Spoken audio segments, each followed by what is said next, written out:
ಈಗ ಹವಾವರ್ತಮಾನ. ರಾಜ್ಯದ ಉತ್ತರ ಒಳನಾಡಿನ ಕೆಲವೆಡೆ ಹಾಗೂ ಕರಾವಳಿಯ ಕೆಲವು ಪ್ರದೇಶ ಹಾಗೂ ದಕ್ಷಿಣ ಒಳನಾಡಿನ ಒಂದೆರಡು ಕಡೆ ಮಳೆಯಾಗಿದೆ. ದಕ್ಷಿಣ ಕನ್ನಡ ಜಿಲ್ಲೆಯ ಮಂಗಳೂರಿನಲ್ಲಿ ಅತಿ ಹೆಚ್ಚು 6 ಸೆಂಟಿಮೀಟರ್ ಮಳೆಯಾಗಿದೆ. ಉಳಿದಂತೆ ಹರಪ್ಪನಹಳ್ಳಿ, ಹುಬ್ಬಳ್ಳಿ, ನರಗುಂದ 3, ಗುತ್ತಲ್, ಕೊಪ್ಪ 2, ಅಣ್ಣಿಗೆರೆ, ಬಾಳೆಹೊನ್ನೂರು, ಬೆಳ್ತಂಗಡಿ, ಗೋಕರ್ಣ, ಇಂಡಿ, ಜಯಪುರ, ಕುರುಡಿ, ಮುದ್ಗಲ್, ಶಿರಹಟ್ಟಿ, ಶೃಂಗೇರಿ ಹಾಗೂ ವಿಜಯಪುರದಲ್ಲಿ 1 ಸೆಂಟಿಮೀಟರ್ ಮಳೆಯಾಗಿದೆ.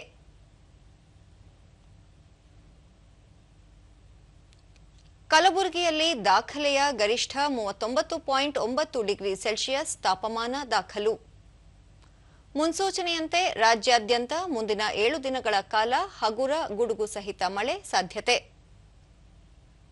ಬೆಂಗಳೂರು ಸುತ್ತಮುತ್ತ ಶುಭ್ರ ಆಕಾಶ, ಗರಿಷ್ಠ 37, ಕನಿಷ್ಠ 23 ಡಿಗ್ರಿ ಸೆಲ್ಸಿಯಸ್ ತಾಪಮಾನ ದಾಖಲು ಸಂಭವ.